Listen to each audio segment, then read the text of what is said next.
start. So if you have just joined us, you probably noticed your cameras and your microphones are switched off for this chat. So it's going to be kind of a webinar scenario. So it's myself and my colleague Paula who are on the call today. I'll do some proper introductions in a second.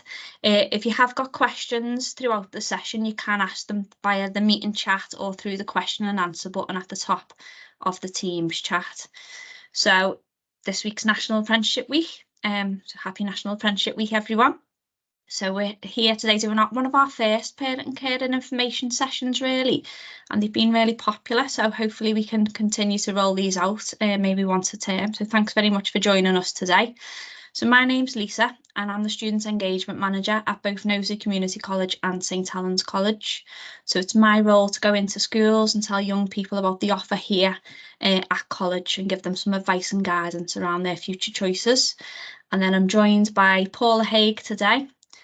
Paula, do you want to do your introduction to give a little intro into your role? You're on mute, Paula, sorry. Classic. So I'm Paula Haig. I'm the Business Development Manager for St Helens and Knowsley College. And my role and my team's role is basically to engage with employers and apprentices, and we help with the whole process of onboarding apprentices right up till they start in curriculum or in classes or on their apprenticeship scheme. So we do engage a lot with employers that come to us either on an annual basis or that come to us in new inquiries. And we help, as I say, with the whole process in getting apprentices onboarded. And we'll go into some more detail around that, but just to point out, it's a very different process than coming on to a study programme after school, and it's much more involved. Thanks. So if you do miss anything today, we will be sending this recording out via email to everyone that's registered for the session today. So don't worry if you've got to go and answer the door, or if someone pops into the room and you miss a question, we will be recording it. We'll also send all of the questions out via email along with the answers. So I'll go back through the chat and type all of those up.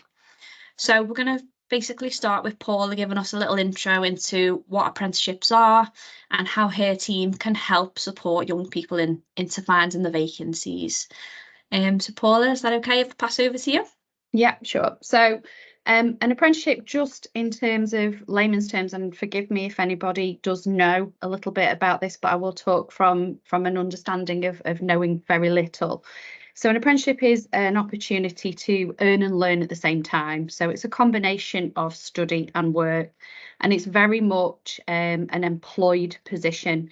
So the first thing to point out is all of the rights and responsibilities are related to you being employed as an apprentice within a work-based environment with an employer. And to be on an apprenticeship scheme, you must have an employer in place. And I think sometimes there's a misconception between stating you want to be an apprentice and assuming that those schemes are just readily available off the shelf. It's very much self-sourcing, although we will help to point you in the right direction as to where to source those apprenticeship opportunities. And also, if we do get employers that do, as I said earlier on, engage with us regularly or as new inquiries. So all of our vacancies that we get in, we post on the government website, the apprenticeship service, and Lisa is going to drop in some links into the chat for you to be able to pick these up. So the first thing I would say is if you are a young person, school leaving, 16 or above, and there is no upper age limit to an apprenticeship, we're assuming that the majority of people perhaps on this call are relating to perhaps school leavers this forthcoming year, although there is no upper age limit on an apprenticeship scheme. So long as you're 16 and signed off of your education, of your GCSE education, then you're eligible to go on to an apprenticeship scheme. So you can go on the government website, and everything will be posted on here in terms of what the apprenticeship title is, the job role, who the training provider is that you will be with, what the rate of pay is and the hours and how that structure of that apprenticeship will work, and usually any qualification that is underpinned in that apprenticeship scheme. So that's one of the best ways to source an apprenticeship. Now, whilst it is Apprenticeship Week, and there's a lot of activity this week around apprenticeships. You will find at this time of year that things can be quite quiet because employers are very much in tune to the fact that people are in school and they're not leaving, and they're not looking for that start date in delivery and curriculum of September. So you'll find it is quite quiet, perhaps up until Easter and beyond. So don't get despondent with that. That is normally the case. The other thing you can do is social media. Social media is a very good place to start to search for vacancies. And everybody knows 10 people, so make sure that everybody's aware that you're looking for an apprenticeship. Quite often you'll find, particularly in some of the trade related subject areas in construction, that it's people you know. So you'll find that just speaking to family, friends, and asking everyone to keep an ear out and to speak about the fact that you are looking for an opportunity, that sort of helps you with the engagement. If you haven't yet started on compiling a CV, so if your son, daughter, you know, whoever you're representing here today has not compiled that CV yet, one of the first things you'll be asked for invariably when you apply for any vacancy, apprenticeship or otherwise, is a CV. So if you haven't got the support through a careers advisor, we can send you some links, some suggestions to where to go to look to compile that CV. But quite often that is something you will need as a starting point. Lisa will also share our contact details. So once you have identified the type of apprenticeship you'd be interested in, and you've got a CV compiled, you can send that over to us for us to hold on file for any vacancies that we do get that come in that area. Just to note that we have got entry requirements dependent on the level of apprenticeship that you're interested in. So apprenticeships range from a level 2 right up to a level 7. So a level 2 is an intermediate apprenticeship, and then we progress through advanced and up to a degree or bachelor's apprenticeship at a level 7. The college centres a lot around a level 2 and a level 3 apprenticeship. And just for your reference, entry onto a level 2 will usually be around a 3 at GCSE or a functional skills level 1. If you're looking at a more advanced apprenticeship at a level 3, we look for entry requirements of 4s and above in maths and English, or a functional skills level 2. So they're things just to bear in mind when you're considering the types of apprenticeship that you're interested in. Have we got any questions coming? And that's what I was just going to say. So we'll open it up to you guys on the chat if you want to send any questions in, and I can direct those over to Paula to answer. Just while we're waiting, Paula, what kinds of apprenticeships do we offer? I know we've got a wide scope. Can you just give us a quick overview of the type of apprenticeships that are on offer here at the college? Yeah, so across the board, if you're not talking just obviously us as a college, there's over 600 apprenticeship standards to choose from. So there really is something for everybody. Here at the college, we've got some key areas that we focus on. So we've got construction, and we do everything above civil and under roofing, if you consider that as all the trades, including electrical and plumbing. We've got a new green energy skills centre, which is a fantastic facility where we do all of our plumbing apprenticeships at the moment. We also do business, we do science, we do motor vehicle and HGV, management. Then we've got early years and teaching assistant, dental and the dental practice manager, accountancy, animal management, and then computing and IT. So quite a broad range, quite a broad spectrum across a lot of areas. Good. So we have had a question that's come in.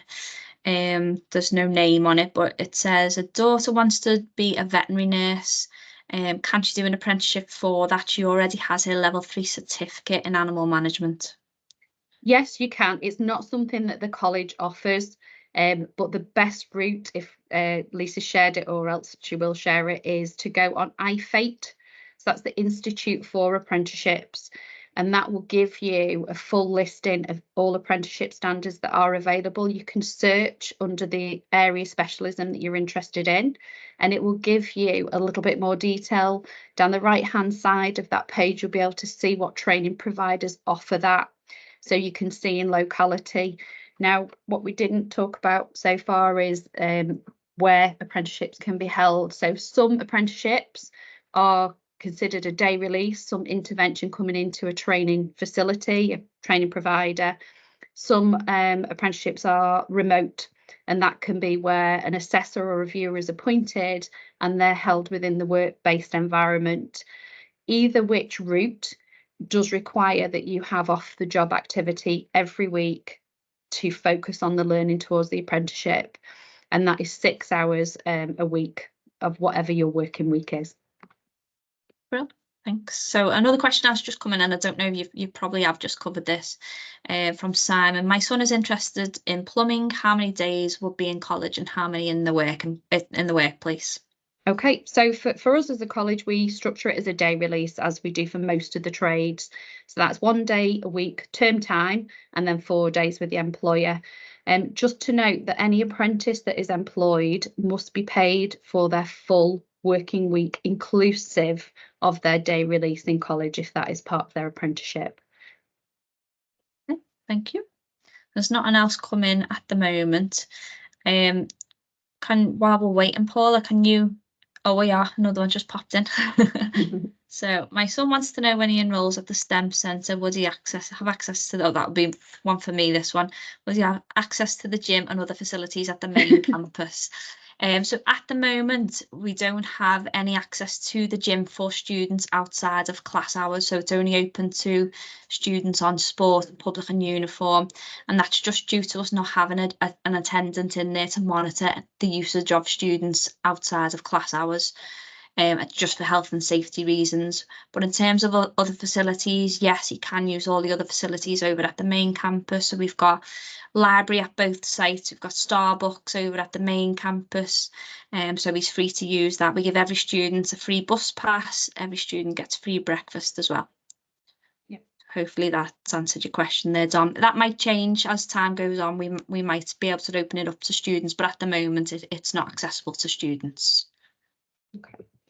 So just while we're waiting then for any more questions, one thing we haven't covered is money. And we said the key phrase with an apprenticeship really is earn while you learn. And that is the key combination. It's knowledge and skills in a workplace. A standard is made up of what we class as knowledge, skills and behaviours, and that shapes the whole apprenticeship. So during that period of apprenticeship, which can be a minimum of 12 months and can last up to usually 4 years as a maximum, you will learn to develop all of those knowledge, skills and behaviours, and at the end you will be assessed. So we have an endpoint assessment which is done independently by a private body, and it can be a combination of things. It can be an interview, a professional discussion, it can be a multi-choice exam, it can be a practical demonstration, or a combination of all of those things. You will be able to understand a little bit more about that by going again to the iFate website. If you look at the standard, so whether that is plumbing and heating, and you can see the full breakdown of what is involved in that endpoint assessment, so you are aware of what you're building towards. But we only put you through to that point of endpoint assessment as a consultative approach once the employer very much is believing that you are in a position to go forward for that.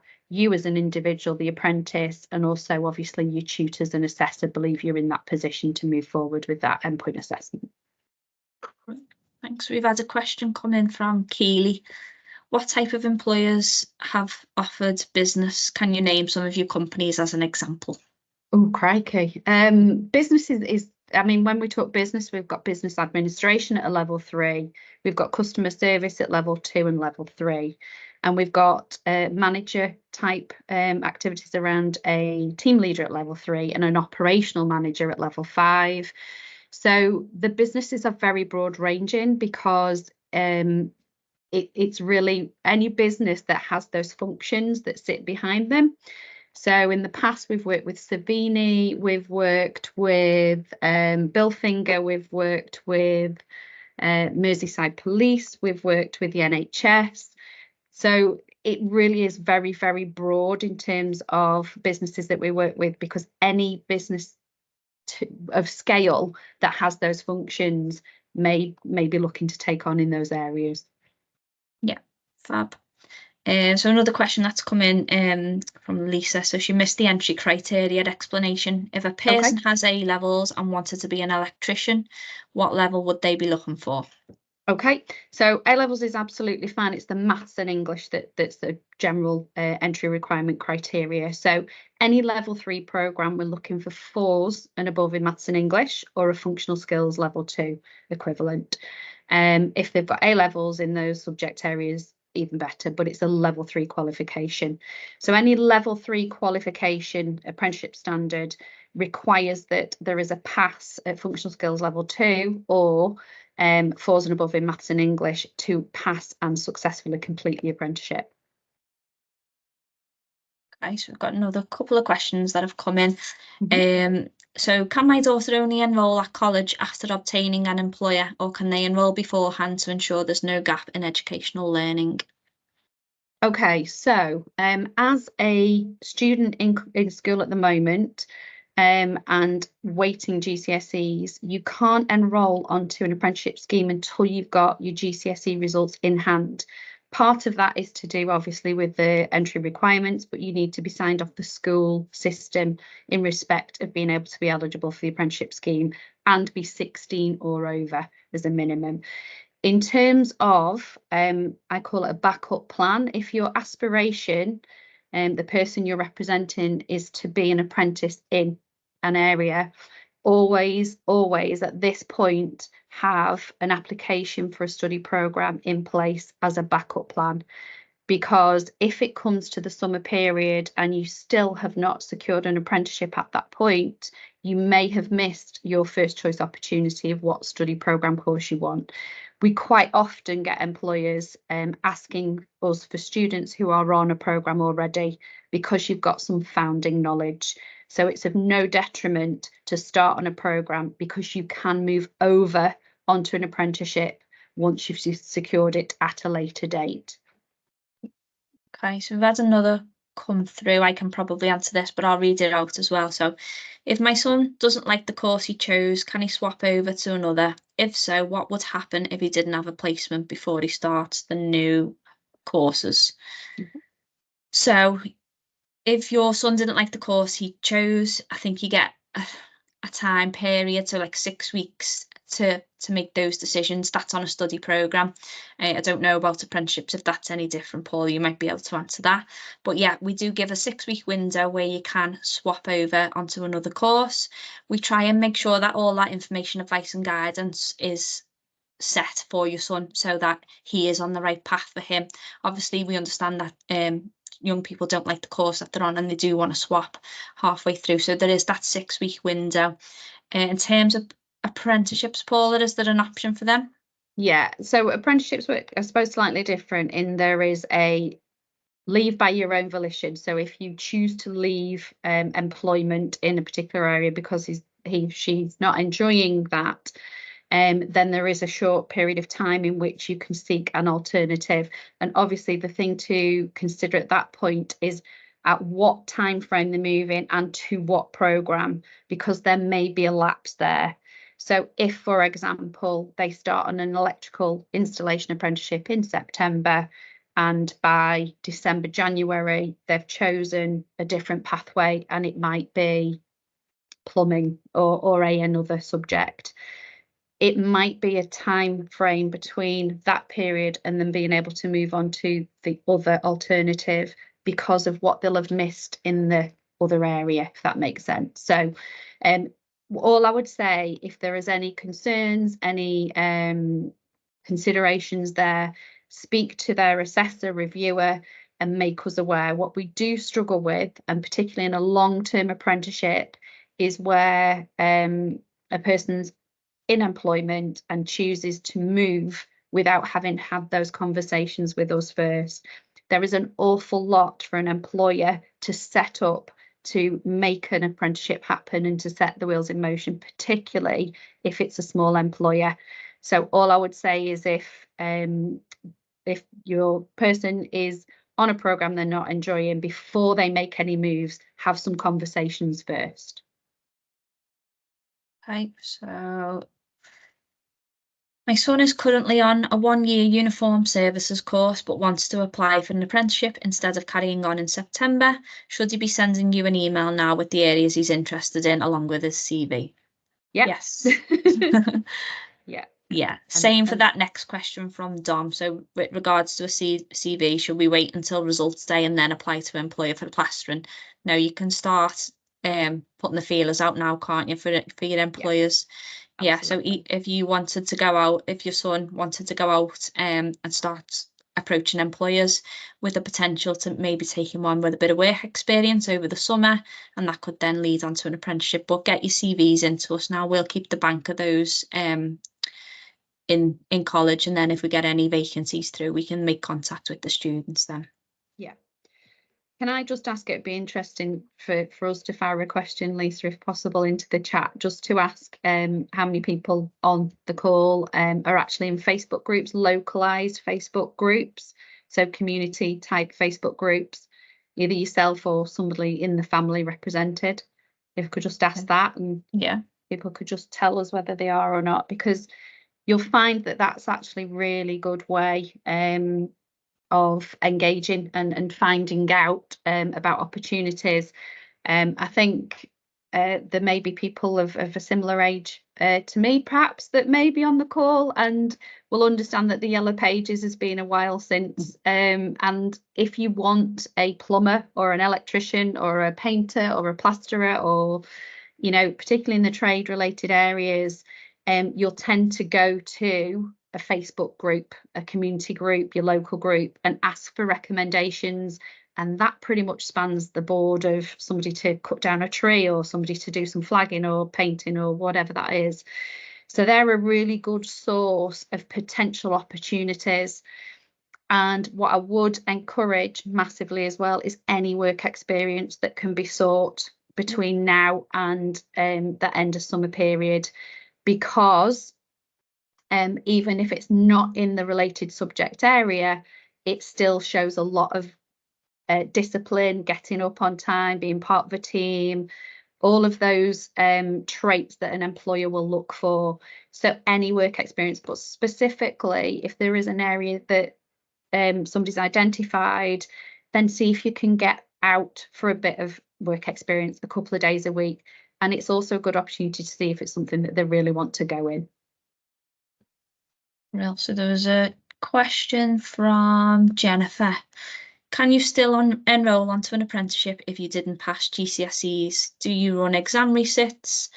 Just to confirm, a current year 11 student awaiting GCSE results would be best to enrol at college on a course whilst awaiting their results and then transfer onto an apprenticeship when they're available based on their results. So yeah, that's correct. Yeah.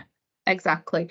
We basically structure our enrolment for apprenticeships based around anybody who is not waiting on GCSE results, and then those that are waiting on GCSE results, specifically for the areas where there is a minimum entry requirement. But if they have not quite hit the entry requirements, it may be that they can be put on a functional skills alongside. So we can sometimes look by exception, but as a general remit of rule, 2s, 3s for a level 2 apprenticeship and 4s for a level 3 and above apprenticeship. Yep. Well, I'm just going to check the other question and answer part, check I haven't missed anything. If I have missed a question, apologies, but we will go back through the chat. Would you recommend any other websites to look for apprenticeships other than the government one? Yeah, so the Facebook community groups we mentioned, definitely want to look at. Self-sourcing, I've mentioned before, but that is when you know what it is you're interested in, it's literally ringing around, and face-to-face, there is nothing more impressive than a young person actually taking themselves to an employer with a CV and asking. Certainly that's the feedback that we get from employers, to go and see if they can maybe do a day, a couple of days, get some work experience, and if impressed. And by association, as we said before, everybody knows 10 people.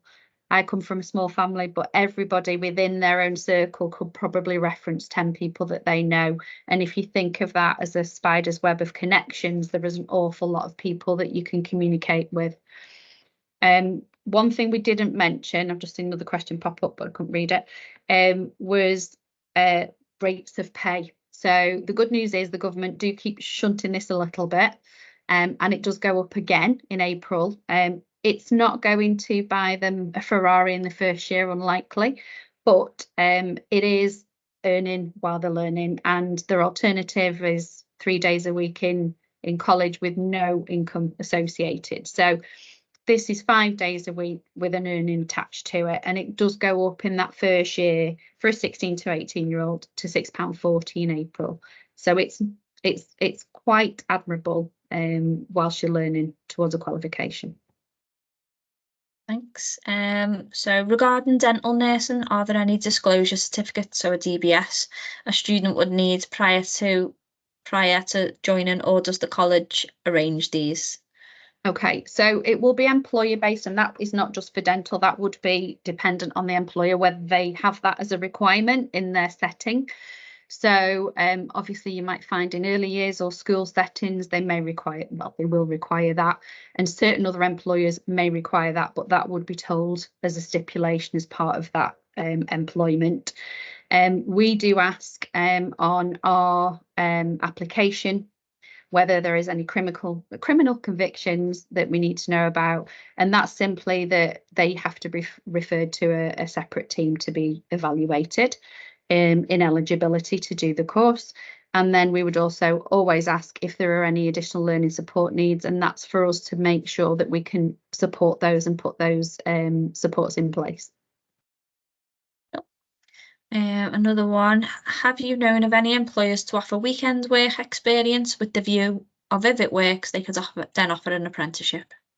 Yeah, so we've had a recent case of that where a study programme learner, so that's somebody who's on a full-time course, was seeking an apprenticeship opportunity. This was in motor vehicle, and he was in college 3 days, the first 3 days, Monday, Tuesday, Wednesday, and was doing Friday and Saturday as a bit of a work experience, and that has led to him now securing an apprenticeship. So yeah. But there's nothing else come in, so we'll just give it another minute or two, see if we get any extra questions, and then we'll end the session then. As I said earlier, so this is being recorded, so anyone that has registered for the session today will be sent a copy of the recording, so you can always look back to reference anything, and I will go through the chat and we'll type up all of the answers to the questions as well, so you've got that to refer to at a later stage. I'll also include all of the links that we mentioned earlier, including our apprenticeship guide and the details of our business development team as well. If anyone is on the call who may be an employer or think their employer might be interested in taking on an apprentice, that you can always just get in touch with Paula to get some more information around that as well. So another question that's popped in, Paula, would my daughter do a level 3 in veterinary nursing? So it's from that same person earlier. Yeah. Okay, so unfortunately it's not my area of expertise, so I would have to refer you to iFate, the reference that we've dropped in the chat, I think, or else we will do. We'll put the link in terms of what their entry requirements are, what level it is. I would imagine it would be a level 3 or above, but I wouldn't like to say categorically you'd need to refer to the Institute for Apprenticeships. Right, okay, I think we'll call it there then. So thank you everyone for joining us today. And have a lovely evening. Enjoy the rest of your evening. Can I just ask before everyone departs, if you have found this useful, it'd be really good to just get some feedback. Anything you think we would, we need to add additionally if we were to do a session again, that would be great.